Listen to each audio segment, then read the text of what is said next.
Baik, selamat pagi Bu. Perkenalkan saya Dr. Sisya, dokter yang bertugas pada hari ini. Sebelumnya apakah benar dengan Ibu Putu? Usia 32 tahun, asal dari Bungutan, Bu ya? Baik, dari analisis sebelumnya, sekarang saya akan melakukan pemeriksaan fisik terhadap Ibu, di mana nanti saya akan melakukan pemeriksaan kepala dan juga leher Ibu untuk mengetahui keluhan Ibu lebih lanjut. Mungkin nanti akan terasa sedikit tidak nyaman. Apakah Ibu bersedia? Bersedia. Baik, sebelum pemeriksaan saya akan melakukan cuci tangan terlebih dahulu, Bu ya?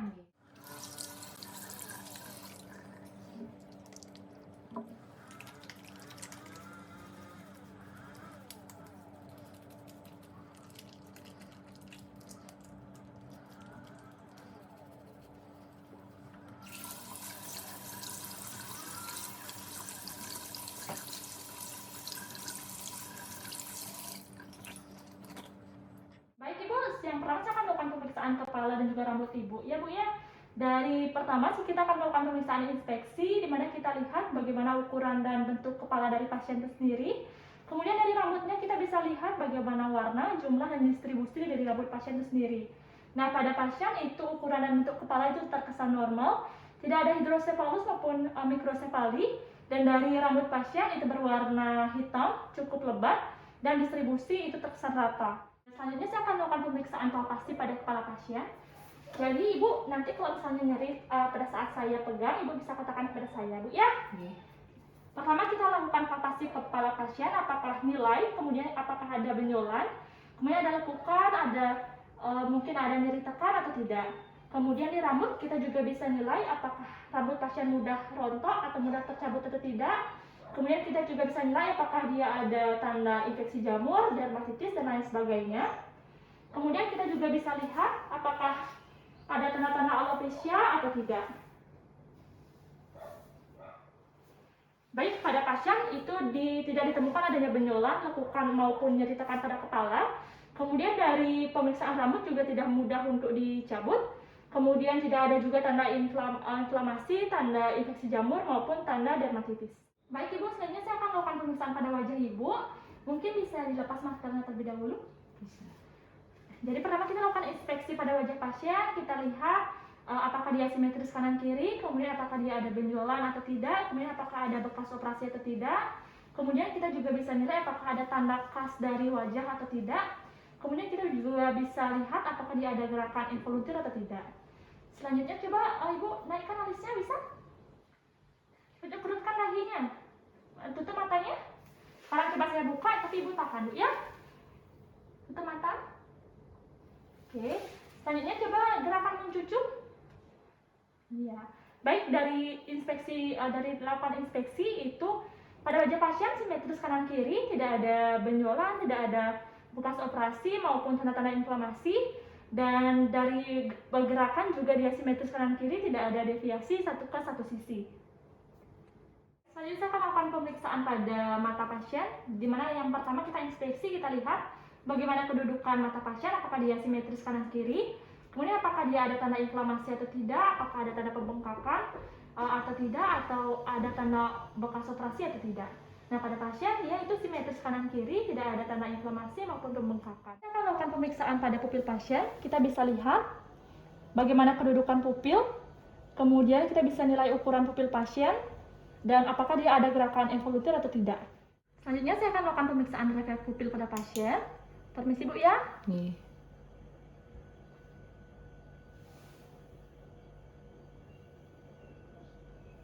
Dari pemeriksaan pupil itu kira-kira ukuran pupil pasien 3 cm, kedudukannya di tengah, isokor kanan kiri. Kemudian dari pemeriksaan refleks juga dia positif kanan kiri. Selanjutnya saya akan melakukan pemeriksaan konjungtiva pada pasien. Bu bisa lihat ke atas Ibu. Nah, kita nilai bagaimana warna konjungtiva, apakah dia pucat, kemerahan, atau ada sekret atau tidak. Kemudian bisa lihat ke saya Ibu, kemudian lihat ke bawah Bu ya, coba lihat ke bawah. Nah, kemudian kita nilai sklera pasien, apakah dia ada perubahan warna seperti kemerahan atau warna kuning, atau ada tanda-tanda inflamasi atau tidak.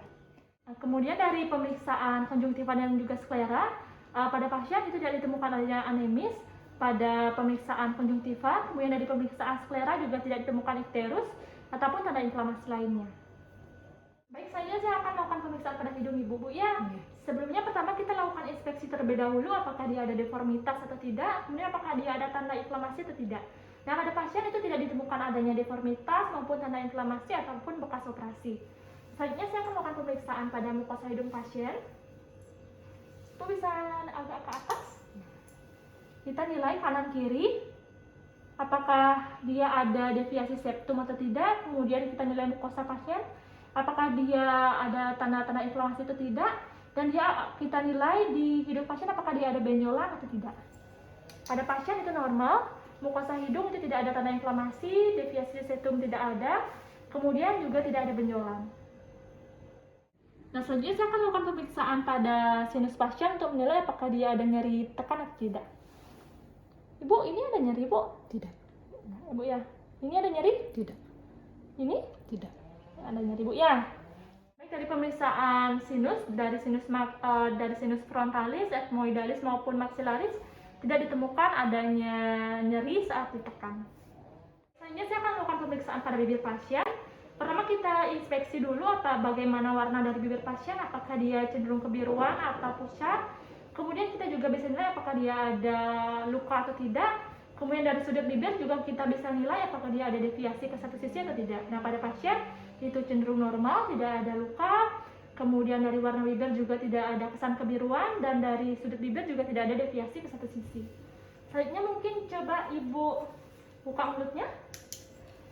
Nah, pertama di rongga mulut kita bisa nilai pertama mukosa mulut pasien, kemudian kondisi gigi geligi pasien, kemudian juga kita nilai gusi pasien atas bawah, kemudian kita juga bisa nilai palatum pasien, kemudian ada kondisi lidah saat istirahat, kita juga bisa nilai apakah dia ada deviasi ke satu sisi atau tidak. Sekarang coba lidahnya dikeluarkan. Nah, kita juga nilai bagaimana kondisi papil lidah dan kondisi lidah itu sendiri saat dijulurkan, apakah dia akan ada deviasi ke satu sisi atau tidak. Kemudian coba sekarang hidup bilang A.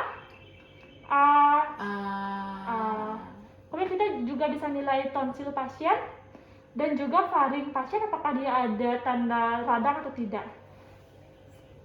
Baik, dari pemeriksaan di rongga mulut pasien itu dia cenderung normal, dari mukosa juga tidak pucat, kemudian dari gigi-gigi juga dia tidak ada lubang ataupun mungkin tanda-tanda inflamasi, di gusi juga sama, tidak ada tanda-tanda inflamasi. Kemudian kedudukan lidah saat istirahat juga dia simetris, tidak ada deviasi ke satu sisi, dan saat dijulurkan juga tidak ada deviasi ke satu sisi. Di bagian lidah sendiri juga tidak ditemukan adanya tanda-tanda peradangan, oral thrush juga tidak ada. Kemudian dari papil lidah juga dia normal, tidak ada atrofi. Kemudian dari palatum juga tidak ditemukan adanya ulkus, dan dari pemeriksaan faring juga tidak ditemukan faring hiperemis, dan dari tonsil itu cenderung T1. Selanjutnya saya akan melakukan pemeriksaan pada telinga pasien. Jadi yang pertama kita lakukan inspeksi terlebih dahulu telinga kanan kiri, kita nilai ukurannya bagaimana. Kemudian kita juga nilai simetrisasi kanan kiri, apakah dia kedudukannya sama atau tidak. Selanjutnya saya akan melakukan pemeriksaan di telinga kanan terlebih dahulu. Ibu bisa agak bersisian, Bu ya. Pertama kita bisa nilai dari daun telinga pasien apakah dia ada tanda-tanda peradangan atau tidak, kemudian apakah dia ada benjolan atau tidak. Kemudian kita bisa nilai di mastoid pasien apakah dia ada tanda-tanda peradangan atau tidak. Ibu kalau ditekan nyeri? Tidak, Bu ya. Kemudian kita juga bisa penekanan pada tragus itu menilai ada nyeri atau tidak. Ibu ada nyeri? Tidak. Tidak, Bu ya. Kemudian saya akan menilai liang telinga pasien. Sebenarnya saya akan menyiapkan senter terlebih dahulu. Kemudian kita bisa agak tarik sedikit untuk menilai kondisi liang telinga pasien. Nah, kita nilai apakah dia ada serumen atau tidak. Seandainya ada serumen, kita bisa bersihkan terlebih dahulu. Kemudian kalau dia sudah bersih, kita bisa nilai gendang telinga pasien apakah dia ada tanda peradangan atau tidak. Selanjutnya saya akan melakukan pemeriksaan yang sama di telinga kiri pasien.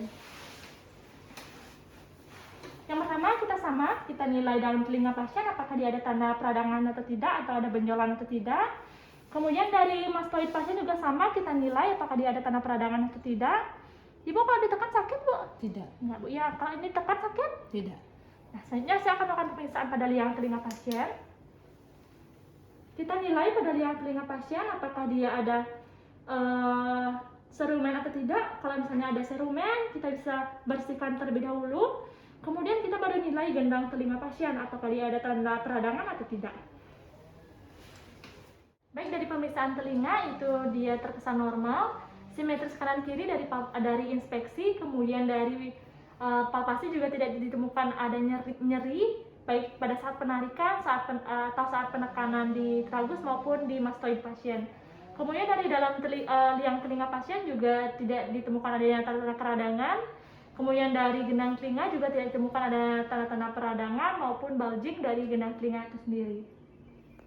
Selanjutnya saya akan melakukan pemeriksaan pada leher pasien. Yang pertama kita lakukan inspeksi pada leher, apakah dia simetris kanan kiri atau tidak. Kemudian kita nilai apakah dia ada tanda peradangan atau tidak, ada benjolan atau bekas operasi atau tidak. Nah, pada pasien itu dia simetris kanan kiri, tidak ada tanda radang, tidak ada tanda bekas operasi maupun benjolan di leher pasien.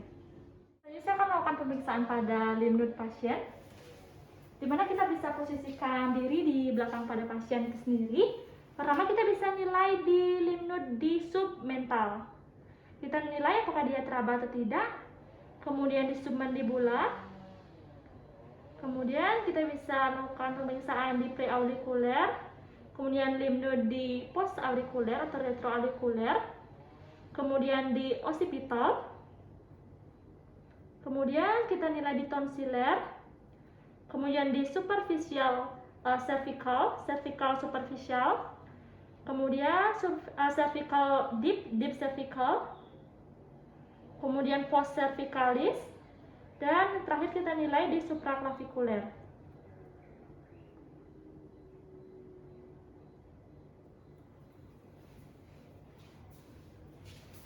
Baik, dari pemeriksaan lymph node itu tidak ditemukan adanya pembesaran pada lymph node pasien. Nah, kalau misalnya nanti ada pembesaran, kita harus nilai lokasinya di mana, ukurannya, kemudian apakah dia single atau multiple, kemudian konsistensinya bagaimana, kemudian apakah dia ada nyeri tekan atau tidak. Baik, selanjutnya saya akan melakukan pemeriksaan pada kelenjar tiroid pasien. Ibu sebelumnya coba agak mendekat sedikit. Nah, sekarang coba menelan Ibu. Nah, kita nilai pergerakan dari kelenjar tiroid, apakah dia simetris kanan kiri, kemudian apakah dia ada pembesaran atau tidak. Kemudian kita juga nilai biasanya kelenjar tiroid itu akan ikut naik turun saat pasien menelan. Selanjutnya saya akan melakukan pemeriksaan palpasi pada kelenjar tiroid, di mana kita bisa berdiri di belakang pasien. Pertama, pastikan pasien rileks atau tidak mendongak. Kemudian kita bisa melakukan perabaan pada kartilago tiroid terlebih dahulu. Kemudian kita lakukan perabaan pada kartilago krikoid, di mana biasanya kelenjar tiroid ada di bawah dari kartilago krikoid. Ibu bisa menelan Ibu, coba menelan Ibu. Nah, jika kita sudah meraba ismus, selanjutnya kita bisa melakukan perabaan pada lobus dari tiroid pasien. Kemudian kita bisa lakukan perabaan pada lobus kanan dan kiri. Yang pertama kita bisa lakukan perabaan pada lobus kanan. Kita nilai ukurannya, kemudian konsistensinya bagaimana, permukaannya bagaimana, apakah dia ada nodul atau tidak. Kemudian apakah dia ada nyeri tekan atau tidak.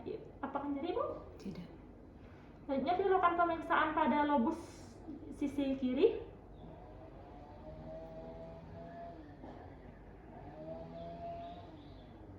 Baik, dari pemeriksaan tiroid pasien, itu dia cenderung normal, tidak ada pembesaran, kemudian dia juga simetris kanan kiri, dan seandainya ada pembesaran, kita bisa nilai ukuran tiroid pasien, kemudian bagaimana konsistensinya, kemudian apakah dia ada nodul atau tidak, permukaannya bagaimana, dan apakah dia ada nyeri tekan atau tidak.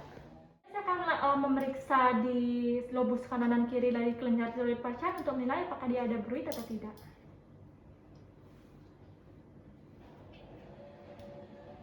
Kita bisa menggunakan bel.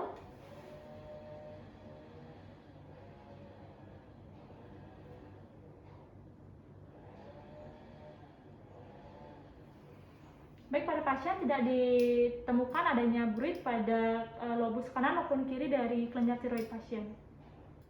Baik, selanjutnya saya akan melakukan pemeriksaan JVP, di mana saat pemeriksaan JVP kita posisikan pasien dengan posisi kepala itu 30-45 derajat. Kemudian Ibu bisa lihat ke kiri, coba Bu. Bisa. Nah, saat pemeriksaan pertama kita identifikasi di mana letak dari vena jugularis externa itu sendiri. Kemudian juga kita identifikasi di mana letak dari angulus sudovici. Selanjutnya kita juga siapkan 2 buah penggaris untuk melakukan pengukuran. Pertama, kita bisa lakukan penekanan di vena di atas clavicular. Kemudian kita bisa lakukan penekanan di vena di bawah atau di submandibular. Kemudian vena di atas clavicular kita lepas, kemudian kita lihat di mana vena terisi saat inspirasi biasa. Jika sudah ditemukan, kita berikan tanda. Kemudian kita bisa lakukan pengukuran. Yang pertama, penggaris pertama kita letakkan di angulus Ludovici. Kemudian penggaris kedua kita letakkan di mana letak vena terisi saat inspirasi biasa.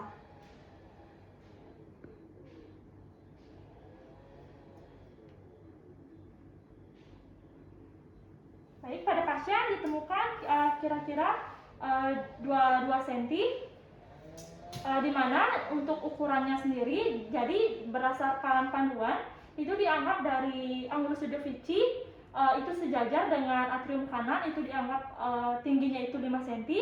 Kemudian dari pemeriksaan JVP kita lihat tadi 2 cm. Jadi kira-kira JVP pasien itu 7 cm, di mana JVP dikatakan normal jika kurang dari 8. Jadi pada pasien itu ukuran JVP pasien normal.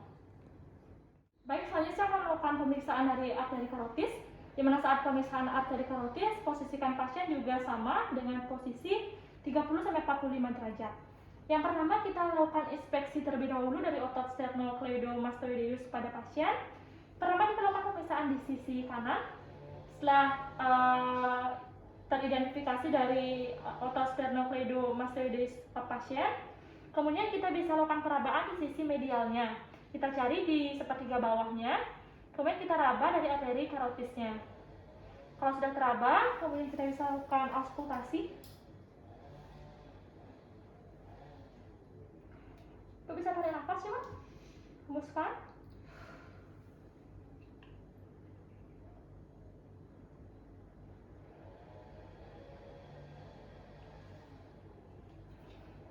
Selanjutnya kita bisa lakukan pemeriksaan di sebelah kanan.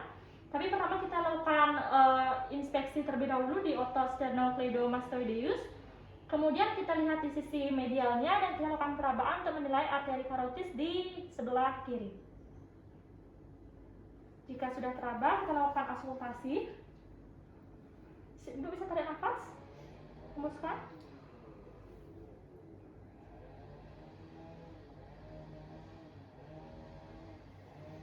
Baik, dari pemeriksaan arteri karotis itu tidak ditemukan adanya bruit.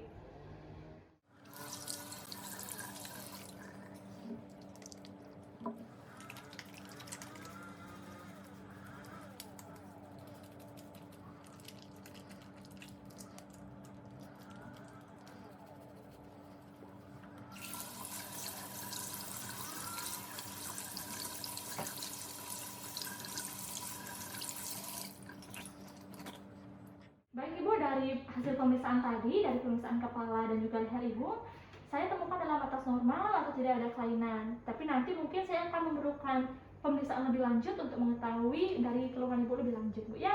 Mungkin ada yang ingin Ibu tanyakan sebelumnya? Tidak ada. Ya, jadi nanti sembari menunggu hasil pemeriksaan lebih lanjut, Ibu bisa tunggu di luar terlebih dahulu, Bu ya.